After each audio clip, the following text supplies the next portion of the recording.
Perfect.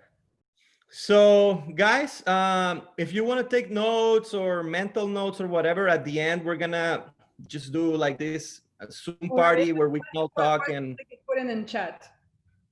yeah, or you can put it in the chat, save it, and at the end we can all like, we can give you the microphone and you can ask whatever you want.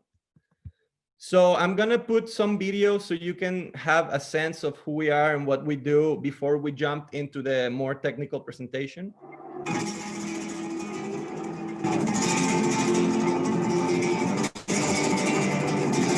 This is one of our fields. It's called Potrerillos.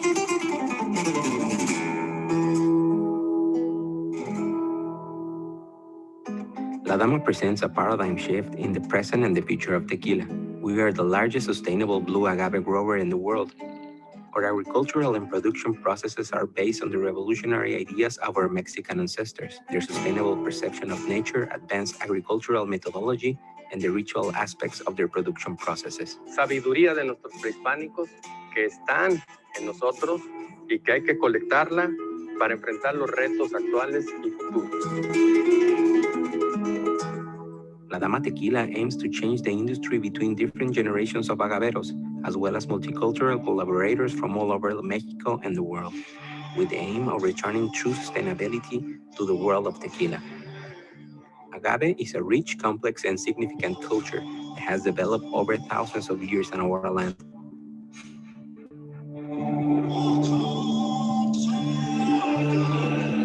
La Dama Tequila is 100% organic blue agave, a white tequila made in our sustainable plantations, organically grown from blue agaves in the Los Altos area of Jalisco, Mexico.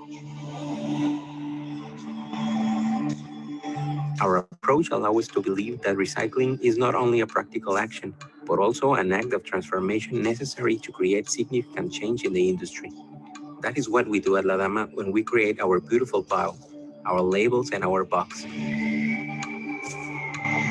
Both education and equity play an important role in helping us promote meaningful change in the masses. From our platforms, we are committed to reinvest our profits in permanent education programs for local children in the communities.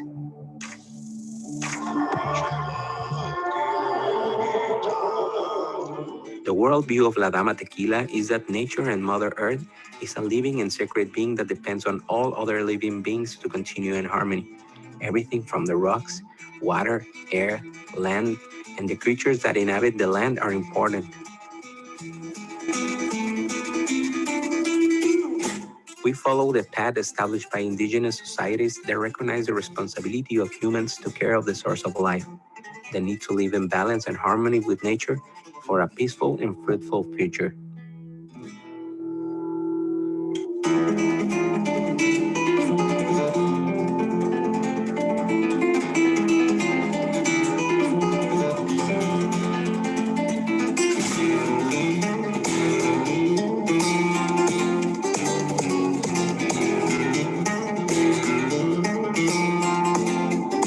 We are La Dama. We are future and tradition. We are the revolution. So guys, well, this video was for you to see who we are. It's very important to say that we're not a corporation. We are a family, you know, we consider everyone, even in here, even if we don't know each other, we consider ourselves a family, and we consider ourselves responsible for something. And this is a very important word, responsibility. As a family and people that we live here, and we have lived here for many years, we're very interested in preserving what we have. And the difference between a corporation and a difference between a family or a family-run business is the level of engagement that you have in the place of origin. And we believe that for the last 40 years, the domination of corporations in our industry, these big corps, that they don't have alliances, they only have one alliances, and it's profits. And profits can change the production process, they can change the agricultural processes in the name of efficiency and profitability. So I'm going to go to the next slide, because what we're trying to answer with this presentation is who we are, what knowledge can we get from the past, what is the science saying today about sustainability and about agave, how can we fight, and how can you guys make a difference from whatever you are. No, so I opened this presentation with one image, and this image is super important. As you can see, this image is way more complex than what it normally looks like. This is in a very old codex that the Spanish, when they came to Mexico, the priests and the people that were in the conquest, they basically burned most of our codexes because they thought it was detrimental to their ability to transform everyone into Catholicism. This was the crusade, the mental crusade. And one of the few codices that we could keep, you can see this image. And this image is very important because it summarizes all the knowledge that these guys had about the spirit and how now we start to separate ourselves. And this is something that it's going to go in the presentation. I want you guys to separate yourselves from the material world to the spiritual world. We cannot talk about spirits, especially this word spirits, if we are going to look it with the eyes and the mind this big. And if we want to get ourselves in the shoes of our ancestors, the first thing we got to do is think like them. And they had like a very expansive mind. They cared little about the material world. They thought that the material world was just a representation of what was going on in a much deeper world, or a spiritual world. And this picture represents it, this separation. They knew that everything that was happening in this pot, which is basically a fermentation process, it was the materialization of a much bigger effect happening in the spiritual world. And it might sound like it has no sense, or these guys, they didn't know what they were doing, but in reality, there's sciences and that study, or like how can we interpret all this mystical hidden knowledge into the material technical world, right? So this is where we should aim. We should aim at understanding the spiritual world, but materializing it in a technical knowledge. And this is what they were doing. They were spiritual scientists that were very advanced in technical knowledge for their era and even for our era. And I can tell you that after reading and studying much about them. So who are we? Who are we as people talking about Stir It Up, talking about La Dama Tequila? Well, we are a collective of sustainable farmers. We are around 80 farmers in Tepatitlan that we consider ourselves our family. We are 3 families and around 80 people that actively work in our fields and in our endeavors. We also consider the people in the industry that join us and join our message a part of our family. So this video that I'm gonna show you guys, it summarizes the way we see agave. What is our cosmovision? So I want you guys to really take a close listen to the words that we put in this video, because it will be faster and an easier way for you to understand what I'm trying to say as cosmovision. And this was a very important word for our ancestors. The vision of the cosmos was the vision of everything. If we could understand the cosmos, we could understand then all technical sciences and everything that was happening to us.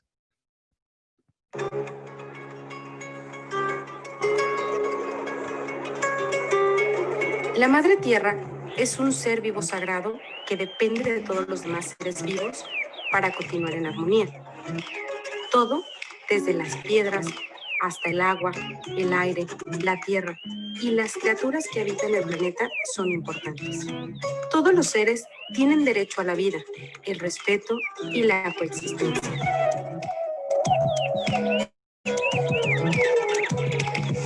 Seguimos el camino establecido por las sociedades indígenas que reconocen la responsabilidad de los humanos de cuidar la fuente de la vida. la necesidad de vivir en equilibrio y armonía con la naturaleza para un futuro pacífico y fructífero.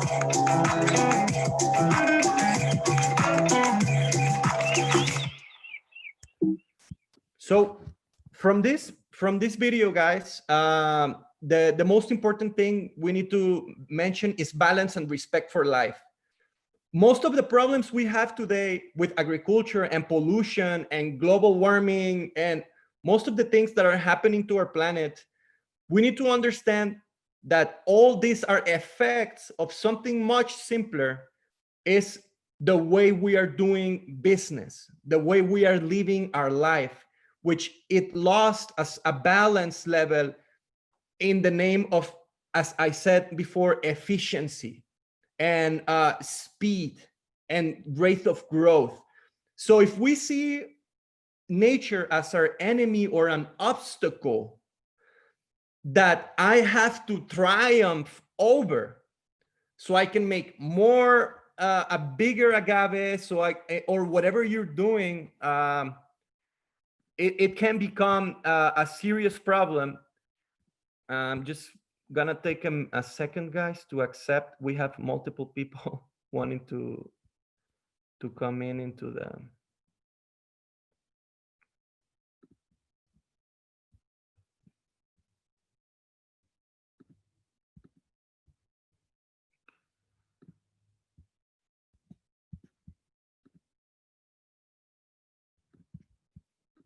Okay, sorry, I guess false alarm. So balance, guys, we're gonna talk about a little bit later. So we're just gonna take a few minutes for those that maybe are not familiarized with agave or etymology or data about agave azul. Agave comes from a Greek word that means wise, but in our ancestry, agave was called mexcali, and metal was the original etymology about agave plants, but the juxtaposition of two words, which is metal and cali, in Nahuatl, it means to cook agave, no? So this is where the word mezcal came from, mezcali, as the Spanish that came later and did the colonization. They couldn't pronounce the X or the double L in their lexicon. So they call it mezcal with a C, and they made the word more for Spanish speakers, but this is the etymology. And it's very important why it's called agave in Greek, which means wise plant. You'll see it later on. But from my part, I am from Jalisco. I am from the northern part of Jalisco. So here we had one culture that were called the Chichimecas, and as a fun fact, Chichimecas were a mother culture that later, a part of them became the Aztecs. So you have not heard about Chichimecas, but you have heard about Aztecs.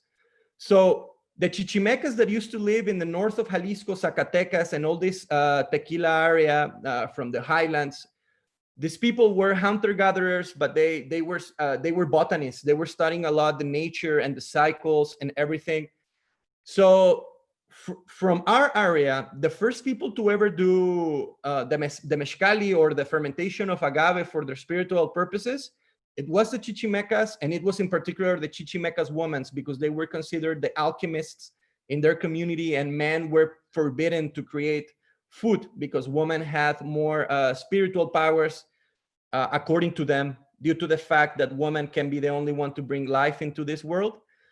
So we know that there been here at least human interaction for 6,000 years between agave and man. Mexico has around 80% of all species of agaves in the world. It takes minimum of 7 years in our case in the blue agave Weber for a plant to really mature. It can be longer depending on the conditions of the land, the soil, and the temperatures. There's a dramatic difference between Tequila Valley area and Altos area in terms of terroir, weather, altitude, precipitation or rain.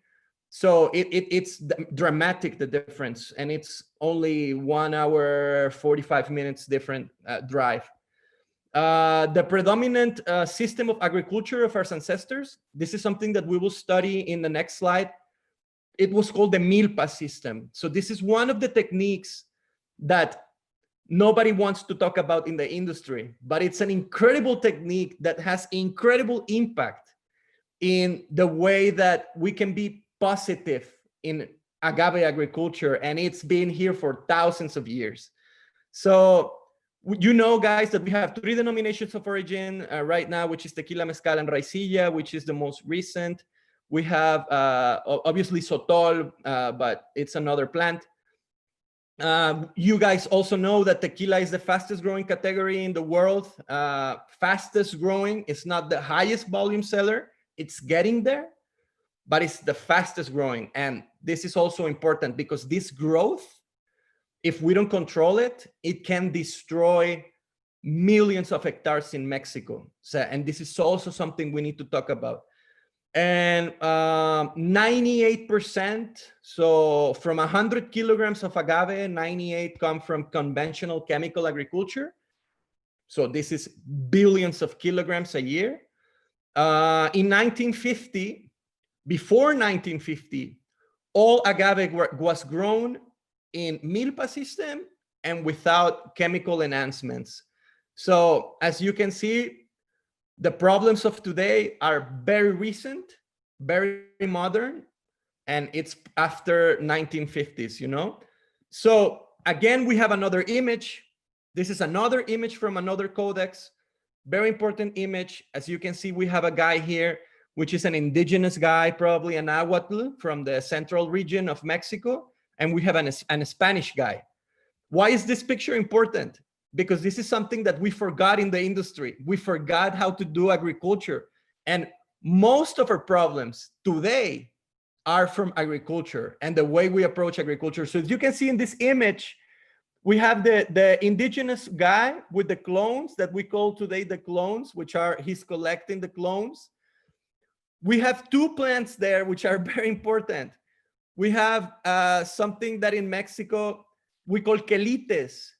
So Calites is the ground covering plants that are very famous, like pumpkin and beans and other things that were endemic plants in Mexico, chiles and things that were always grown with agave. Why? There's a very important technical thing that they don't tell you. When you come to Mexico, and some of you have the opportunity to come to Mexico and drive in the Valley of Tequila, the glorious land of agave, you will see when you look to your right or to your left that it's all agave. There's no plants, no animals, no birds. Why? Because the way they are creating the plantations is absolutely disastrous. And this is new. In this picture, it is proven the message of the Milpa system and the ground covering system and the maximum use of square meters to maximize food production, because they didn't care to do millions of liters of tequila. They cared to give a purpose, and the purpose was to have food for the community and to have the spirit for the community. And both things were equally important because they both nurture your body and your soul. So this is something that you won't see when you come to Mexico, and it's a shame. It's a shame that we got so into money, so into production, and we let these companies dictate how we are going to preserve our future. And they are putting a system in our kids' brain, in our young entrepreneurs' brains, of maximizing profits, maximizing growth of the plant, and maximizing the speed. And this system that you're seeing in this picture is not fast, it's not big, but it serves the purpose of technically keeping the land without erosion. A lot of things are happening in this image. You preserve erosion, you maximize the food system, and you minimize the impact of this big format of monoculture. And remember this word, monoculture.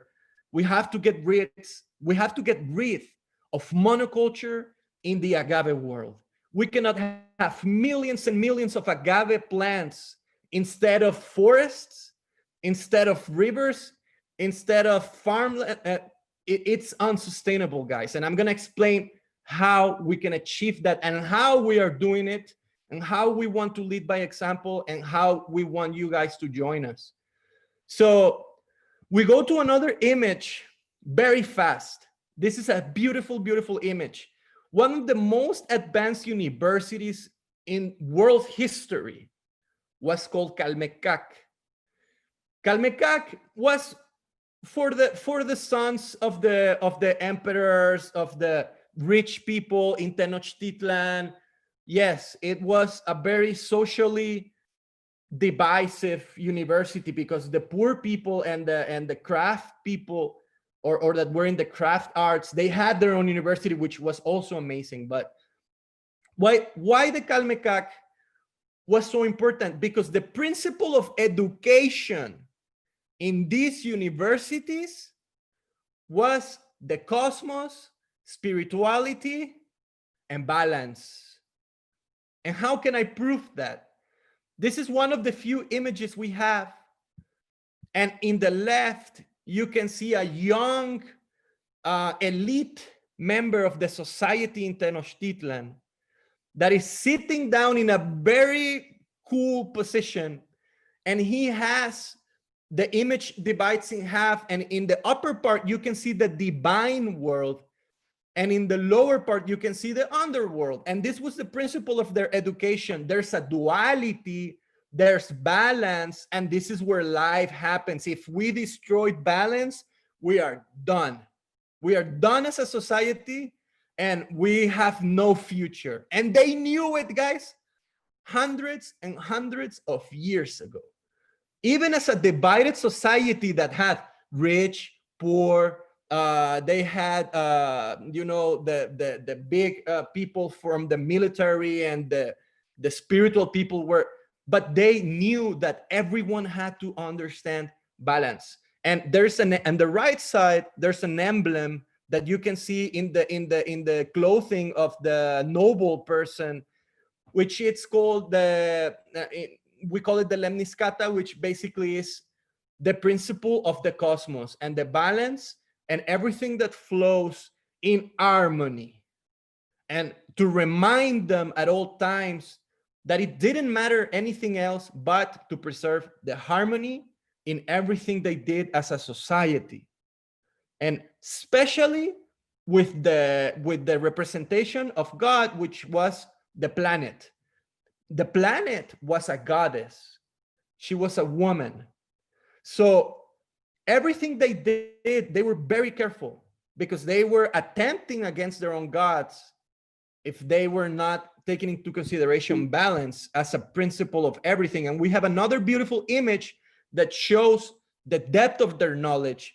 And in this image, on the left, you can see how they understood that there was a duality in this world, that there was an upper world and there was an underworld. And it was not one was better than the other. It didn't mean that the spiritual, the upper world was a good world and the underworld was a bad world. They didn't think it like this. They thought they were complementary dimensions and that there was a very thin layer in the middle. Can you see the middle layer on the left picture? This is very important for us. This middle layer, it's what now we call in agricultural the topsoil. And the topsoil is a very thin layer that provides the food of the world. And this picture is so old. And if you can see on this left picture, you can see that the topsoil leaves from the balance between the upper world and the underworld. And what's up, it's down. And they understood that below the ground, there were thousands and thousands of living entities as what they can see in the upper world. And if they didn't respect the upper world and the underworld, there will be no middle place where we live as humans. So in the right, you can see another representation of how the main God that they had in all the things that are surrounding this image, they are very important things. If you can see on the right corner, upper right corner, we have centli or corn. Corn is one of the gifts of Mexico to the world. And this plant is endemic of our country. And you can see also the rabbit there. There's a lot of meanings that I will need an hour to explain you guys this image, but it emphasizes the profundity of thought that the Mexican ancestors had about the cosmos, Mother Earth, balance, and sacrifice. And if humans did not respect this balance, they will be done. And it happened as all societies. They had a bad ending in Teotihuacan, and the Aztecs took this information and learned from it. But we know what happened next. The Spanish came and there was the conquest, and we didn't get the opportunity to continue using this train of thought, because from there we started entering in a more materialistic society. You know, we started to get this concept of accumulating wealth, and now 2020, you guys know where we are, you know, but we're independent humans, and we can think, and we can fight, and we can act. So this is what we propose. So these cultures, they had three principles. They saw science as a different thing as we see now.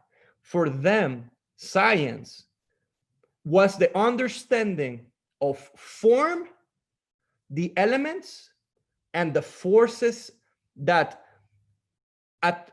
made an impact in all of them.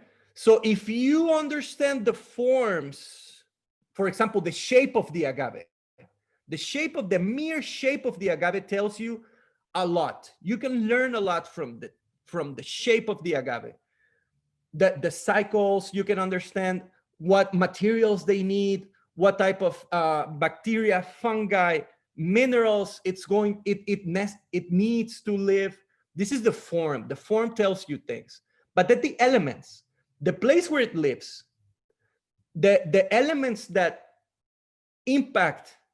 For example, agave can also tell you a lot of things. Agave doesn't need precipitation. It needs minimal rain, but it needs a lot of air, and it needs a lot of light. So this is a very peculiar plant. And in the way the ancient people in Mexico did science was, if I understand how it looks like, what elements are impacted him, and what forces he's emanating. For example, agave was fire for them. So if they understood these three things, they could make science, they can make conscious understanding of agave and do the best use of the plant that they can did. So now I just show you the way our ancestors approach scientific thinking. But again, the word science today, it means nothing. I don't want you guys to think that because it's irrelevant for them. Science is anything that helps my conscience level to go higher. And this is what true science should be like. So again, we go to the next slide. One more thing about our ancestors before we move on. We're gonna move on to a completely different subject, but I want you guys to get this input about our ancestors and how they saw life and how they saw agriculture and everything. So we have one of the two most famous things that anybody knows about Mexico, which is the pyramids. In the future, in this presentation, you're gonna see Teotihuacan on a horizontal plane, but now we're gonna see it in this picture. So we have the pyramid of the sun, and we have the pyramid of the moon. They created these pyramids for a reason. We see the pyramids and say, oh, they're cool. Yeah, they're cool. Yeah, I'm gonna go and take some pictures. But they created these pyramids because it meant something for them, because they believed. For you to understand me, these guys were doing biodynamic agriculture hundreds and hundreds of years before it was invented. Biodynamic agriculture talks about the elements, talk about the forces and how we can bring them into our agricultural process instead of using technical materials that damage the environment. But our ancestors were doing this thousands of years ago. And why? When they created these pyramids were perfectly aligned in Teotihuacan, so they can receive the forces of the sun and the moon, which mean two different things. Again, the duality, which means the masculine forces for science and the feminine forces for art. These words mean way more than what it looks like on a simple view. For them, art, for example, was creating the mezcal. And science was taking care of the plant before it became art. Imagine how far away we are as an industry. If these guys gave us tequila, how ashamed should we be? How far away we come from this train of thought? And okay, now we go to the next part of our presentation, which is the problems we're facing technically in our world, especially in Mexico with the agave agriculture. As we are part of this industry, we are responsible as to where it goes. So first, we gotta understand who we are, where we come from. Then, what's the problem we're dealing now, and what are possible solutions for the future? So now we're gonna go into the agribusiness. The agribusiness as our enemy, our mental enemy to overcome. And it's coming from me, a guy that comes from a family that's been doing agribusiness nonstop for many, many, many, many years. And I truly say it with all my heart, if we keep thinking the way we're thinking in agriculture, we can talk about taonas, we can talk about diffusers, we can talk about whatever you guys want. But if we don't understand the most important thing, what is happening to our Mother Earth and our agave, all of that is irrelevant. And it doesn't reflect quality, it doesn't reflect love, and it doesn't reflect passion for what we do. So I'm gonna put this video. It's a very tough video because when I was a little kid, I used to go to this river that goes way, way up in the Altos, and it goes through Guadalajara, which maybe some of you know Guadalajara is the biggest city in Guadalajara, in Jalisco. And this river was the fountain of life for millions of people in my state, Jalisco. Imagine the tequila place. But you know what? This river disappeared. And it's sad to say, but it's true. And this is very disturbing. I'm going to let you see it, and then I'm going to explain it. Habitantes de los municipios del Salto y Juanacatlán presentaron ayer una queja ante la Comisión Estatal de Derechos Humanos en contra del gobierno del estado por haber ocultado los resultados de un estudio sobre la contaminación del río Santiago. I'm just going to pause it, and I'm going to say what she said. She said that the people of the community of Aguacatlan, which is a community in Jalisco, were making a lawsuit to the government of Jalisco for hiding for many years the results of the toxicity in the river being caused by big business. And you're going to see the relevance in our presentation in a minute. The guy on the right, he's the governor of Jalisco. And the woman in the left, she is the responsible of natural environment. Una de las acciones que estamos realizando a través de la Secretaría de Medio Ambiente y Desarrollo Territorial en este plan de intervención de saneamiento del río Santiago tiene que ver con tener un registro único de descargas de aportes contaminantes al río Santiago, es decir, una sola fuente de información actualizada de todas las que son fuentes de contaminación. La primera parte de este registro estatal único de descargas fue sobre 500 puntos y de estos 500 puntos se realizaron 150 muestreos. So she's saying that now the government that it's being lawsuit, they're doing this action of registering every single company that has been discharging for decades their water pollution into the river. But listen up. Una de las acciones que estamos realizando a través de la Secretaría de Medio Ambiente y Desarrollo Territorial en este plan de intervención de saneamiento del río Santiago tiene que ver con tener un registro. Oh my God. Una de las acciones que estamos realizando a través de la Secretaría de Medio Ambiente y Desarrollo Territorial en este plan de intervención. I'm gonna let it finish because I want you to hear the names that you're, even if you don't speak Spanish, you're gonna recognize some names in there. De aportes contaminantes al río Santiago, es decir, una sola fuente de información actualizada de todas las que son fuentes de contaminación. La primera parte de este registro estatal único de descargas fue sobre 500 puntos y de estos 500 puntos se realizaron 150 muestreos. Decirles que en los muestreos que se realizaron evidentemente eran para identificar la presencia de contaminantes básicos y de metales y resultaron descargas de aguas residuales con, en algunos casos, con al menos un contaminante por encima de los parámetros que nos marca la norma.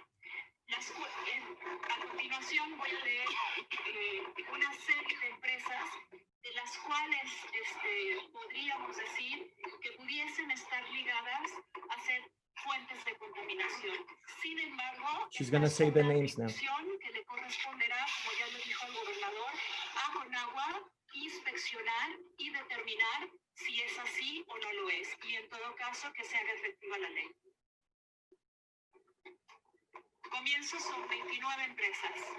Apelsa, Asociación de Colonos del Parque Industrial El Salto AC, por Warner Morse Systems México S.A.D.C.B. Ceris Farmacias Guadalajara, Convertidora GMV S.A.D.C.B. Cromadora Hermosillo Pulido S.A.D.C.B.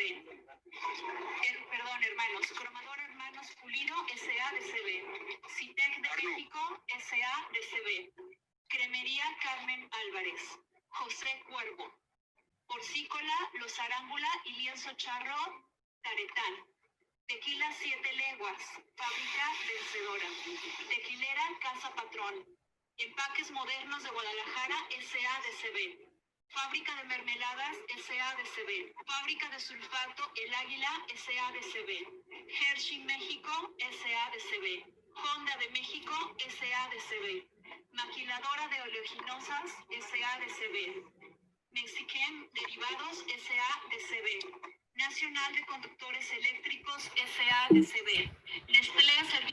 Nestlé, and on and on and on. So if you wonder, this river is done.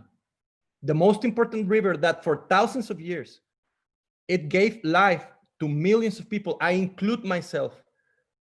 Going to this river as a kid, it's gone. And it went in 30 years. You heard the names. You heard what they were trying to teach in the Calmecac to the high society. If there's balance, you're nothing. And we are putting incredible things like profitability, high yielding production, and their own corporate interests above the human life. And that is why I can truly tell you, I am personally in a crusade to at least work and show how we can change this train of thought, transition into consciousness, and help the future generations don't even think like this, don't even have this in their minds as an option, right? So where does this all pollution started? And I'm gonna go fast because this is not a geopolitical class. It's very complex. I'm gonna fly through it. But basically the things that you need to know is that modern chemical pollution is very new. It's not in our blood. It doesn't have more time than in the Second World War, where it started to proliferate. So obviously, as everything that happens in our planet is somebody's business. Wars are business, pollution is a business, everything's a business. So big agro started as a business few decades ago. And look at the impact it has already had in our world, in Mexico, in everywhere. So I just want to change something from your heads. Technical knowledge is not science. That's why I took the time to show you our ancestors' way of thinking. For them, science was anything that was going into consciousness. Technical advancements are not science. Let's get that out of the picture. And you know, all the types of pollutions we have right now, all the types of the problems we have, which is the gas industry, the petroleum industry, the nuclear industry, the genetic industry that it's trying to make, they want to become the owners of life, of seeds, GMOs. They're trying to go into corn. They're trying to go very strong into tequila. They want their piece of the cake. So technical people can lie to us because their affiliation is not with science, it's with money. So I'm gonna read to you a couple of points that I always try to remember personally. If I don't forget these things, I cannot be fooled. So first things, soil. The big problems in the future are going to be who gets food, healthy food, and where from. Because we are finishing all of our soilable land and soil that it's healthy. We're finishing it at an incredible pace. So did you guys know that it takes from 100 to 1,000 years to create 1 square centimeter of soil? We're going to talk about topsoil. Topsoil is the outermost layer of soil, usually only 5 to 10 inches, which is 30 to 25 centimeters. It has the highest concentration of organic matter and microorganisms, and is where most of the Earth's biological soil activity occurs. So, soil. Let's talk about soil. Life happens here. This is all we have. And nature is very smart. It creates its own soil with the cycles and the bacteria, fungi. We're going to go see other slides, but I want you to really understand what is happening here. In Tepa, where we grow agave, topsoil is very thin. We're almost in the desert.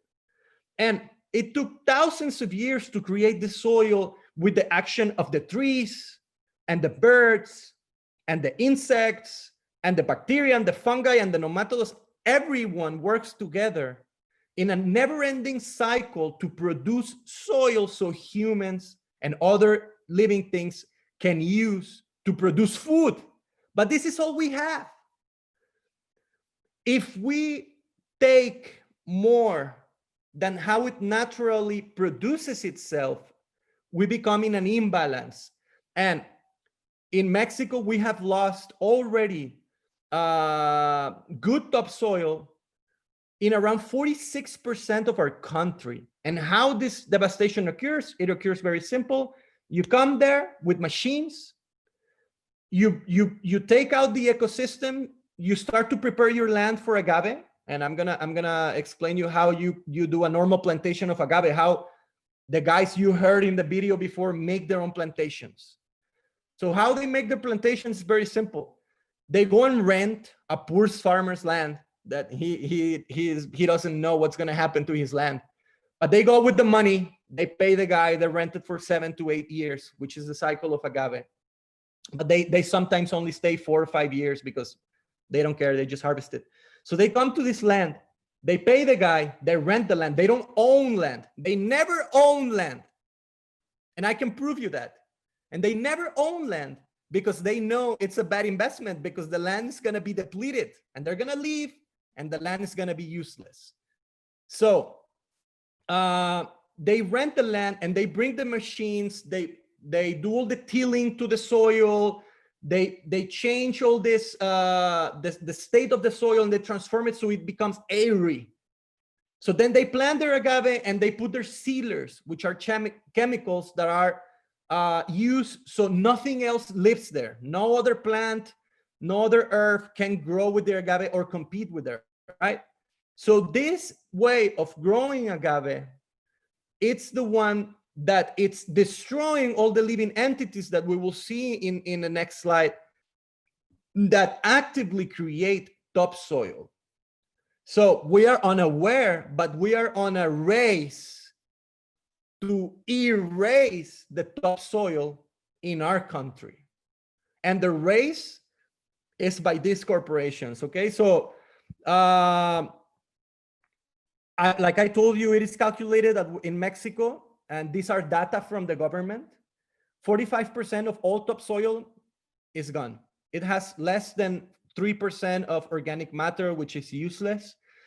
17.8% of this soil devastation, it's done by this chemical way to create agriculture, and followed by air and hydric erosion, which are also related to the way we plant the agave.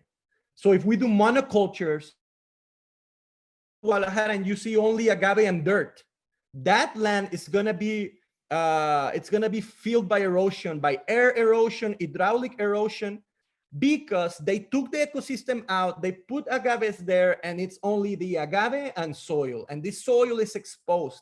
Milpa system, this never happened. So more than a third of the land, I'm just gonna move this. More than a third of the world's land surface and nearly 75% of freshwater resources are dedicated to crop and livestock production. That includes tequila. 30% of all greenhouses emissions come from agriculture, and synthetic fertilizers have doubled the nitrogen and phosphorus in our environment, contaminating soil and natural water resources. Vegetables travel 2,400 kilometers before they come to your table. This is average. 33% of the world foods goes to waste. Land degradation has reduced the productivity of 33% of the global land surface. Obviously, the urban areas have doubled. 1 in 7 people in the world suffer hungers. And the middle class that it was emerging prior to the coronavirus, because we don't know what's going to happen to middle class now, because they always pay. It's causing these numbers to skyrocket, right? So we have some people trying to join. I'm sorry. Admit. Okay. So we all know, but I just put this slide here. We all know what global warming, climate change, and all these things are causing to us. Obviously, the changing temperatures change the dynamic of the whole world. The balance is broken or accelerated. You get all these problems, malnutrition, and because you cannot grow food in the same places. You get anxiety, migration, cholera, allergies, blah, blah, blah. Like, I'm not going to go through into this because the next one is more important, because I'm in this slide, I'm going to try to explain how I see today's global crisis, and especially with the coronavirus right now. This is very relevant, and it's very important that we're aware of. Doesn't matter what we do, we should know this. The crisis we live today, it's a crisis, artificial crisis, that it does a circle. The circle is ecological, financial, political, spiritual, cultural, and social crisis. We have all these crises going on together, and we have this new problem that they want to bring, which is bio-nanotechnology. You all know about that. It's changing life, changing seeds, patenting life. And for me, This is very serious because food security in the future, in our grandchildren, if these corporations already have us by the, you know what, imagine now they patenting life, patenting our seeds. We will have to buy all the seeds from them. The seeds that we get from the harvest are gonna be sterile. So I just want to let you guys know that this is something that we are going to fight, at least in what we do Agave. We're not gonna let them go into GMOs with tequila, and we're gonna fight as much as we can to not allow this, because they already tried with corn. They do it in purpose. So how it works is they create a seed, and the seed is supposed to be very efficient, and it's supposed to resist pests, the same pests that they create when they bring all their chemicals and their ecological imbalance, because pests doesn't exist in nature. What exists in nature is animals that eat each other, and it's called biological control. Pests don't exist in nature unless there's an imbalance created artificially. So they create this seed, and they tell you, hey, farmer, you have to use this seed because it will resist this pest that you have in your area, and it will resist drought, and it will resist a lot of things, but this seed is mine. So if you buy it and you harvest it, all the seeds that you get from the process, they're sterile. You have to come and buy the seeds again from me. But what's the problem? They invest their money, they can do their business, but the problem is these seeds purposely contaminate the original free seeds.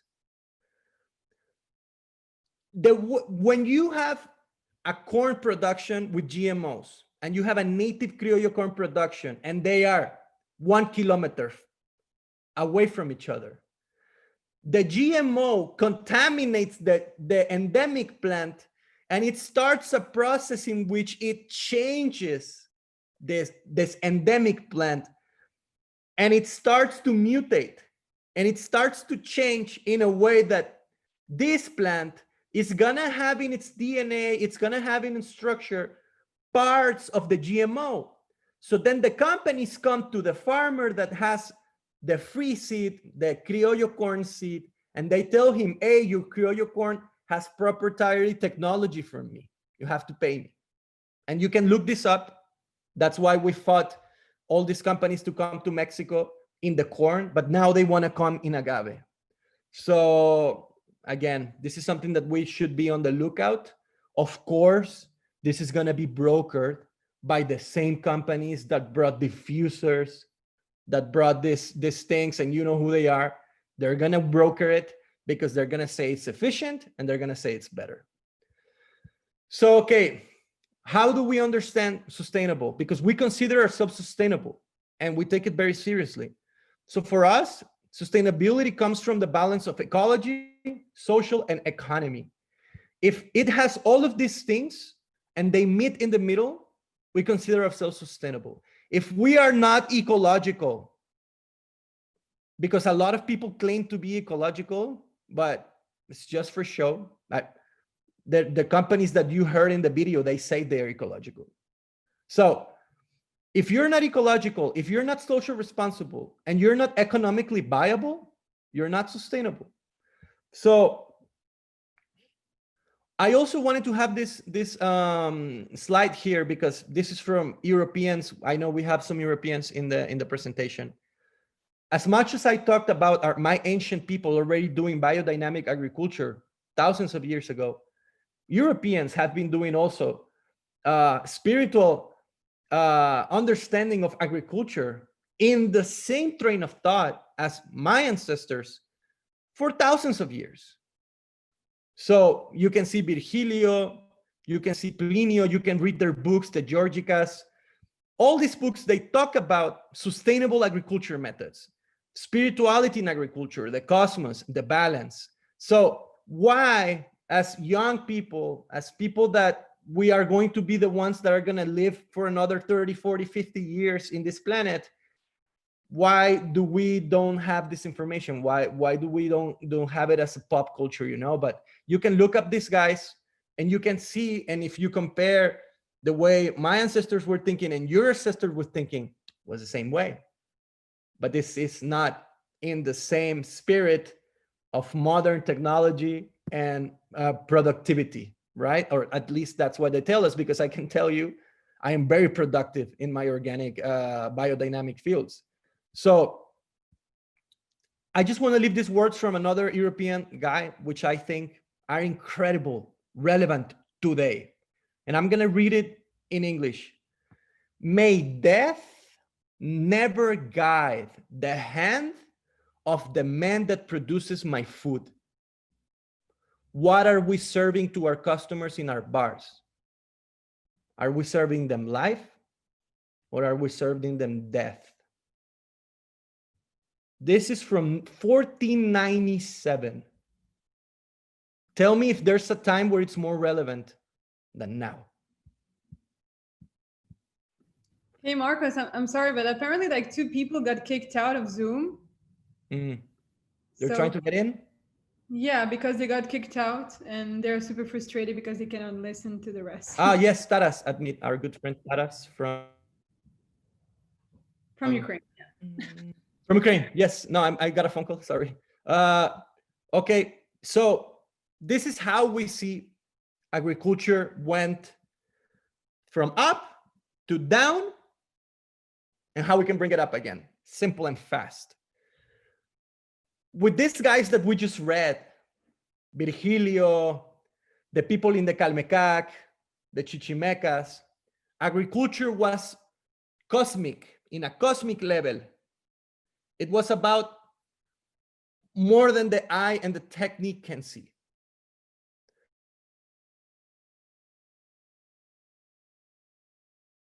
Then we went to political, of when people started to try to manipulate crops and do geopolitical moves and manipulate food as a political weapon. And this is all the way back to Egypt and other things. Then we had feudalism, which is the few have everything and the most have little, and the most work for the few, and the few has the power to produce. Tell me if it sounds familiar with the corporations today, and we're giving them more power every day. Okay, so now we're in conventional farming, which is the middle part of our slide. Conventional farming for us is at its lowest point in history in agriculture. So what are the possible steps up? The first small step we can take is organic agriculture. Why?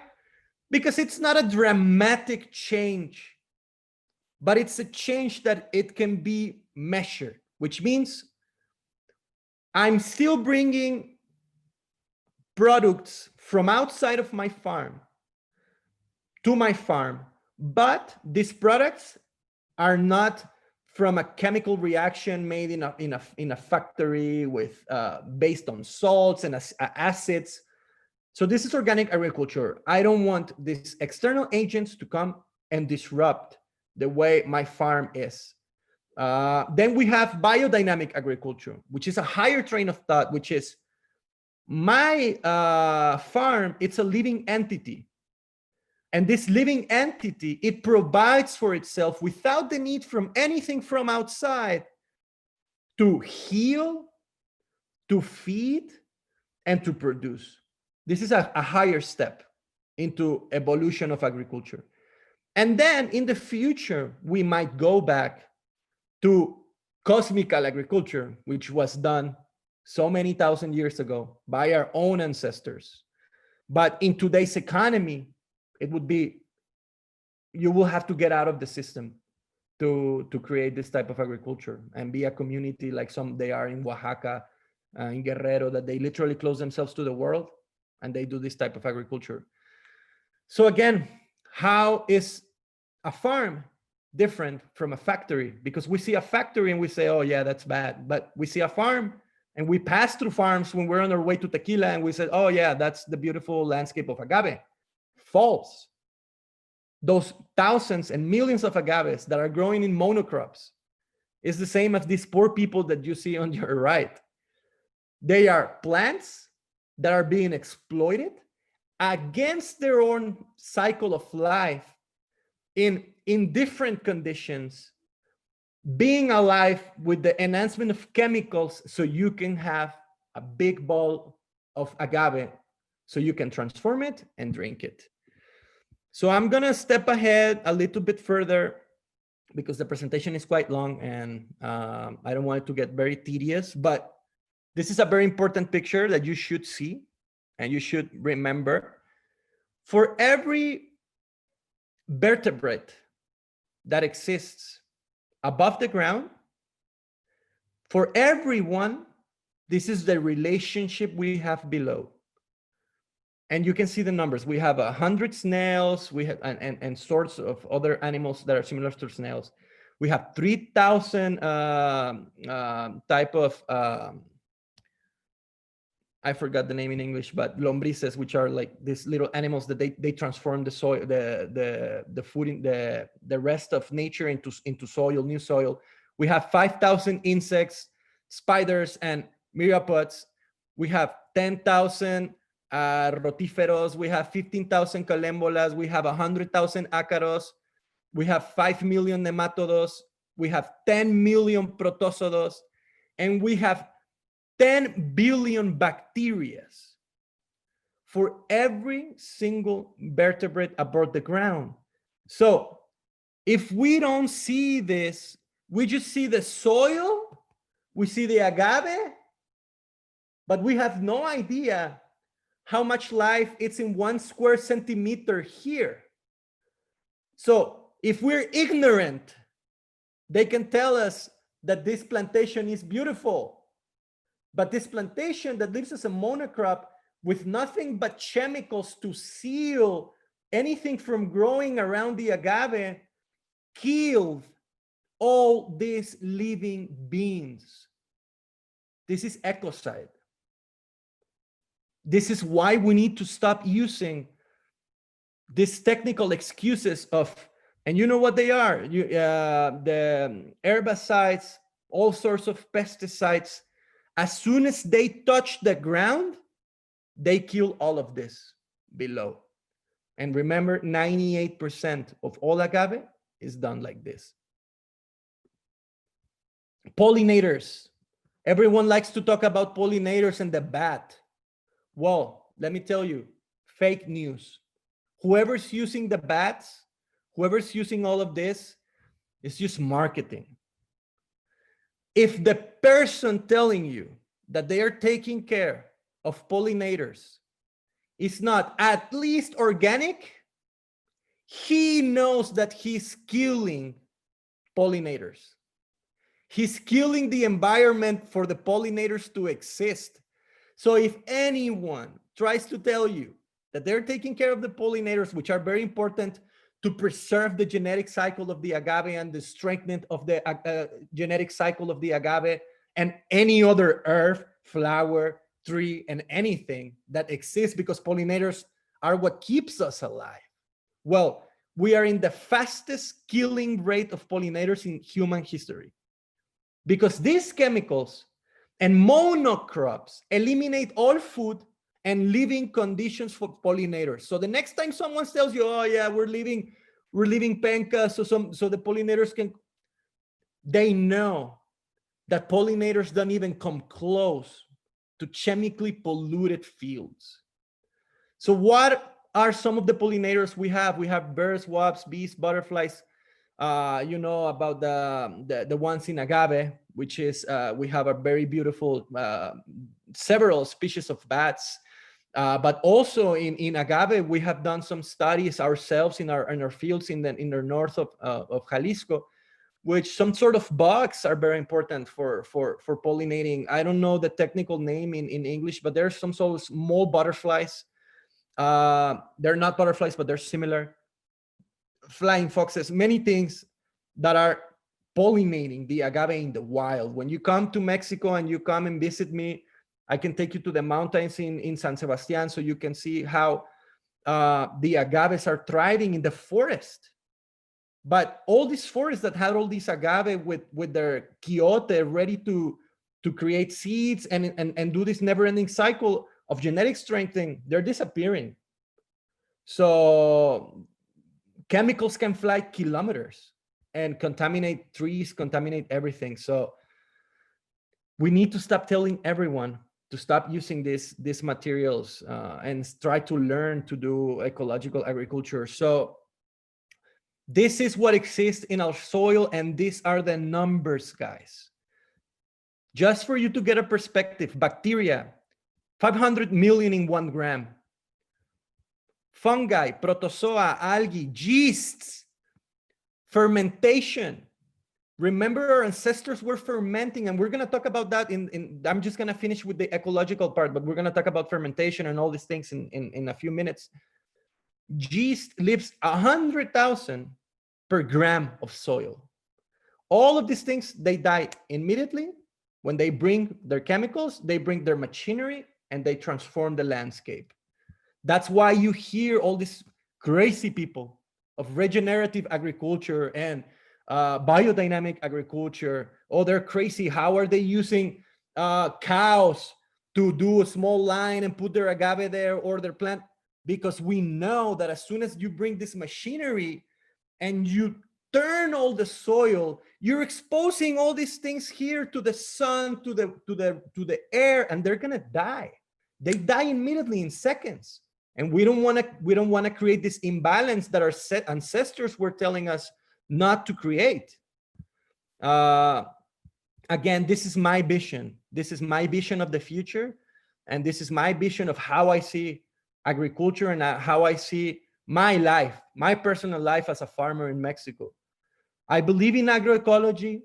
I believe in agroastronomy and agrophilosophy. If I can learn from my past and the enlightened people that have come through here, we can do better things.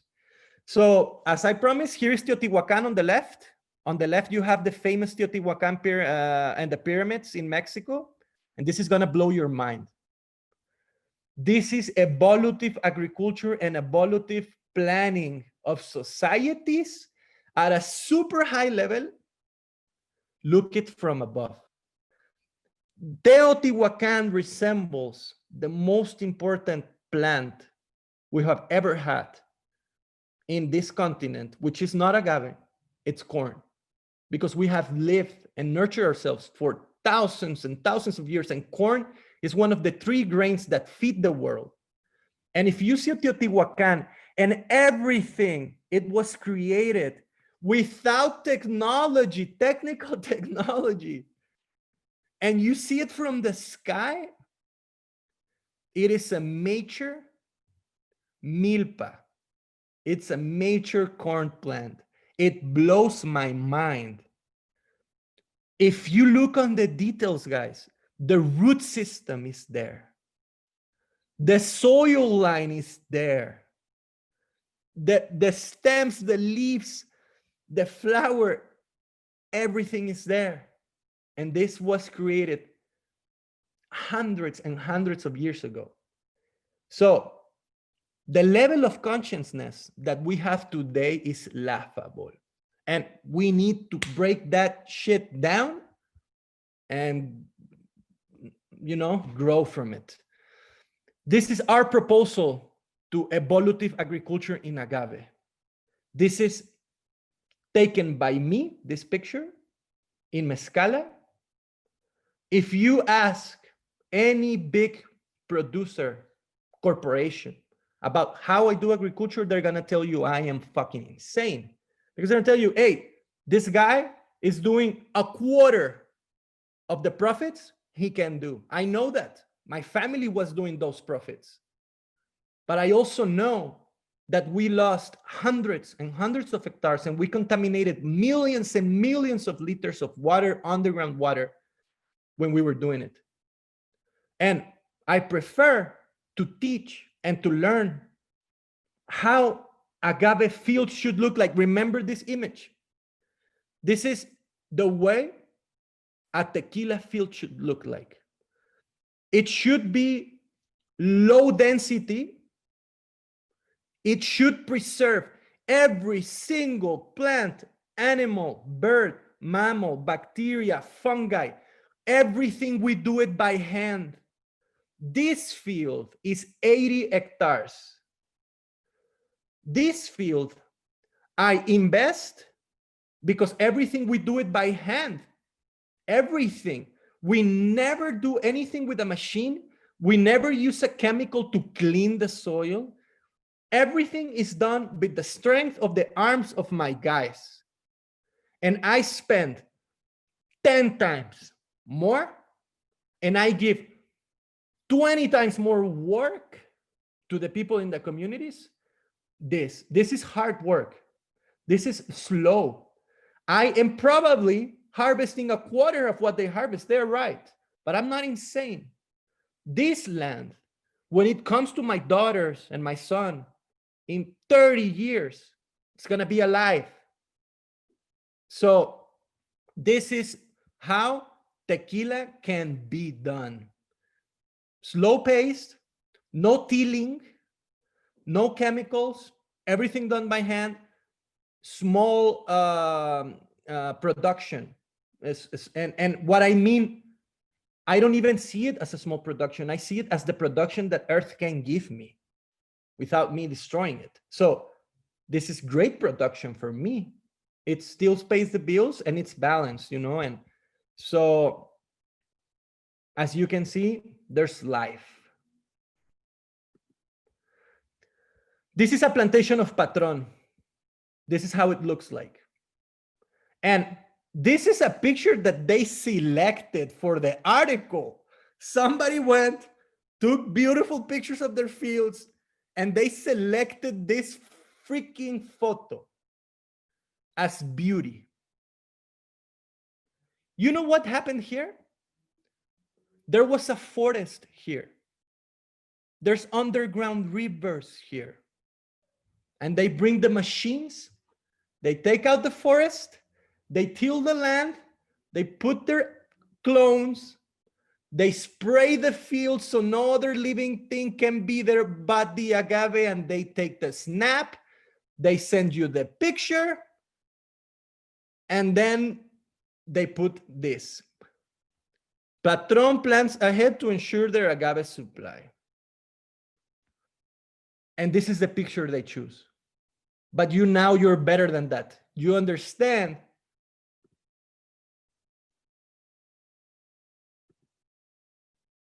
what is agriculture in reality. We are not giving our customers death anymore.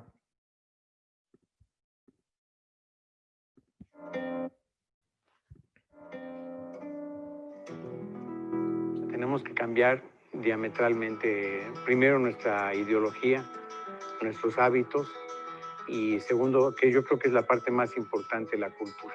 Es lo que nos está faltando, movimiento para los estudios, para comer, para estar tú más o menos bien alimentado, que ayudaran a los trabajadores. Tendrían gente más capacitada. O sea, vemos la ganancia en la industria grande, una ganancia inmediata.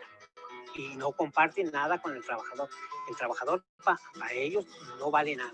El hecho de consumir un producto como el de la dama están contribuyendo a mantener desde un ecosistema, fuentes de trabajo, familias y toda la cadena productiva de ese tequila en particular.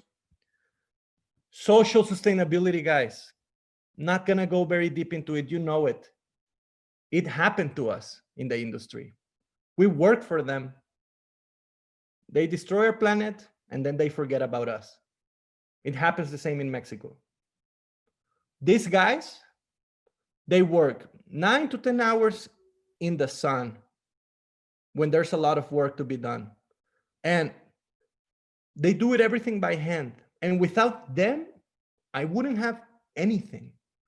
So it is shocking, guys, what I'm going to tell you, but I'm just going to go fast through it.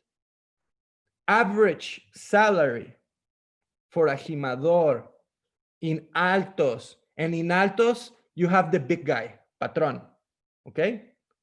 Average salary of a field worker, 250 pesos a day. 250 pesos a day in euros is 10 euros, 11 euros a day.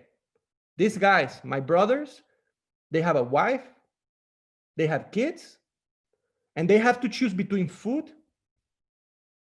and or education for their kids. So then I have dozens of kids coming to me, or their parents telling me that they want work for their kids. When I saw this, I was in shock. People coming from other places because they know that us, we pay 450 pesos per day. But more importantly, more about the money. We care about them. We're a family, like I told you. I know every single name of one of my guys. I am the CEO. I am the guy there. And these are my people. Do you imagine where the CEO of Patron is? Do you imagine if they care, if they have 4 kids, 5 kids, food, water, electricity? So I'm not trying to discredit these companies. I'm just trying to tell you the reality that we live every day here. And we need to change this. If they don't care about Mother Earth, guys, do you think they care about the guys here? Pedro, Juan.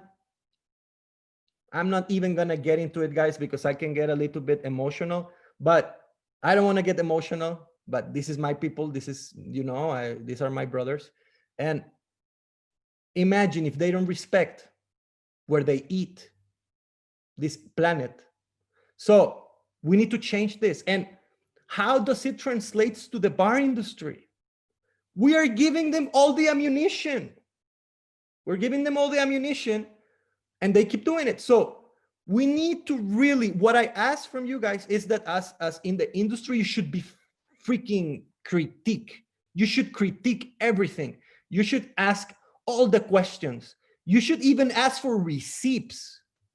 Tell me, what are you doing? Why should I have your freaking bottle here? What are you doing with the agrochems? What are you doing with the tilling? What are you doing with your guys? Show me before I give you ammunition. Who am I giving ammunition? And this is a responsibility. We cannot elude this responsibility. You can hide from the responsibility in the glamour. There's no glamour now. We're too high. We have this coronavirus, but there was glamour before, and we can hide there. Or we can accept our responsibility and do our job right. This is, I'm not gonna say the name of the company because I might get in trouble. But this is how a plantation of them looks like. But it's a big guy, and it's my neighbor. So the power of destruction that we have in today's age, it's fucking mind-blowing. Estamos en un campo de agave, un monocultivo, y podemos ver claramente las diferencias entre el que estuvimos viendo anteriormente, que es un policultivo. Vemos cómo están los surcos de agave y no hay nada a su lado. Se remueve toda la vegetación. Normalmente se usan agroquímicos para hacerlo, porque el trabajo manual pues, es más desgastante, y usan solo una persona que pase fumigando y matan todo a su alrededor. Entonces no permite a la fauna tener un espacio donde convivir. O sea, realmente no tendríamos prácticamente presencia de fauna en estos sitios. Tendríamos aves, tendríamos nopales, tendríamos todo lo que es la vegetación espinosa, que da mucha alimentación, sobre todo a aves, y al quitar y a remover esta vegetación, pues quitamos esta oportunidad para toda esta fauna. Y realmente los campos de cultivo son bastante extensos y en esta zona son bastante comunes. Entonces estamos acumulando todos estos campos de agave, estamos causando un serio problema a la fauna y a la biodiversidad en general. Before we go into something more beautiful and less stressful, which is how we make tequila and how our ancestors used to make tequila. Just gonna remind you guys, we have the power to destroy big time, and it's not coming back.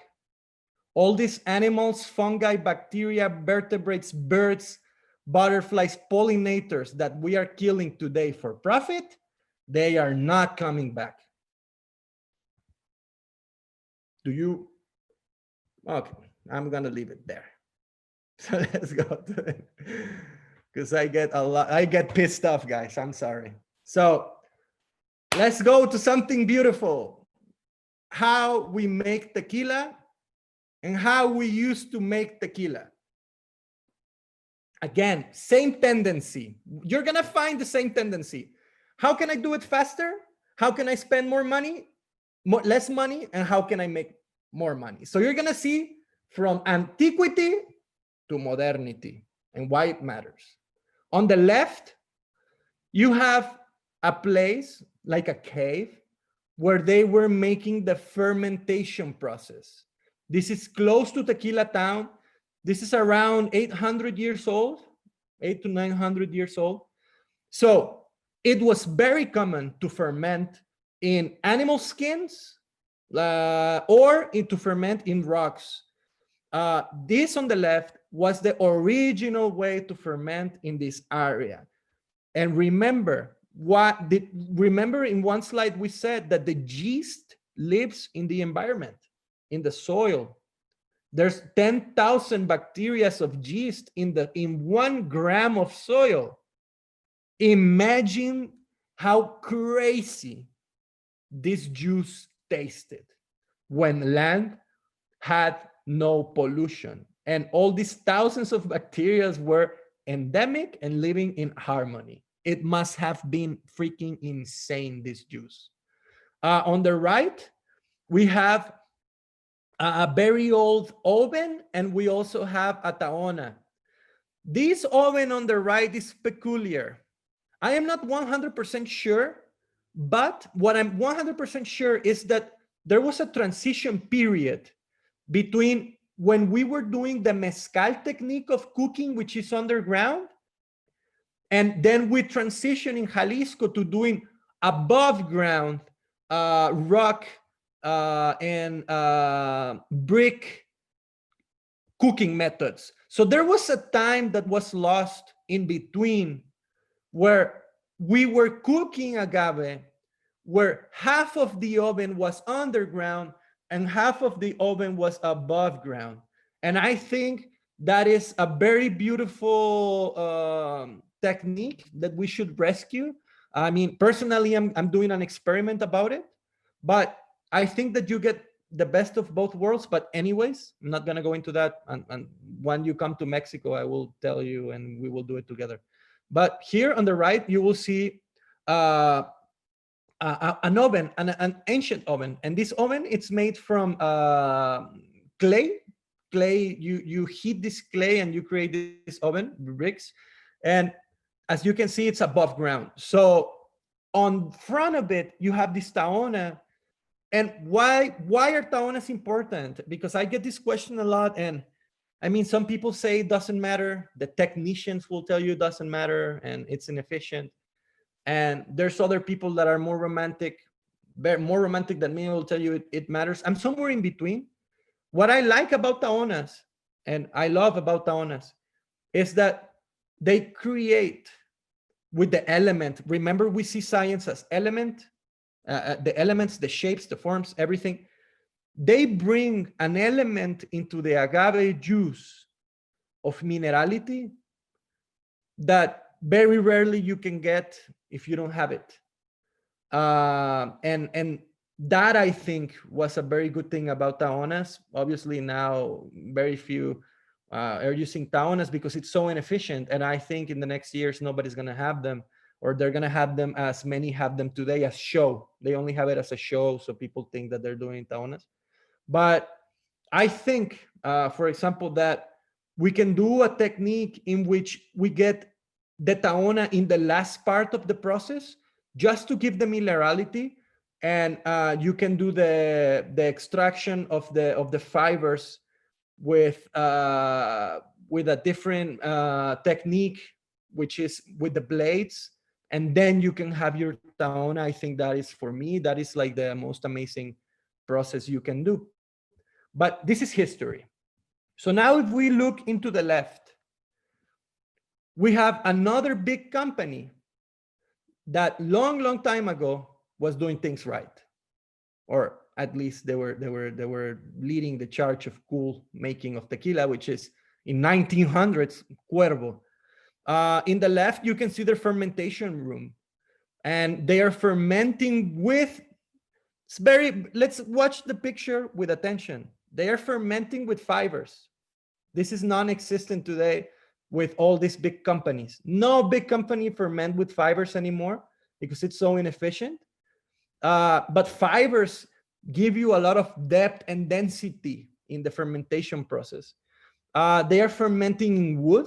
Again, something non-existing in any of these companies. We know that wood also give you certain notes and characteristics. On the right, you can see how they ferment today, which is the inox steel pots where they do their fermentation process. On the left side down, we have steels, the Cooper steels or hybrid Cooper steels that they have like a brick oven, and then they have the Cooper steel. And on the right, you have today's steels. So here you can see the different variations of production.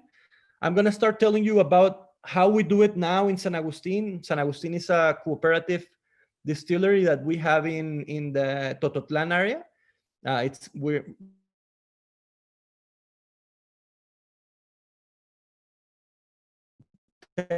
families that we put the money together to do the distillery. I'm not agave. Obviously, we cook the agave in brick ovens, stone ovens, brick ovens, and then we bring them into the blading machine, and then we ferment, and we ferment with bagasse. San Agustin, as a cooperative, every member of this company, of this distillery, community-owned distillery,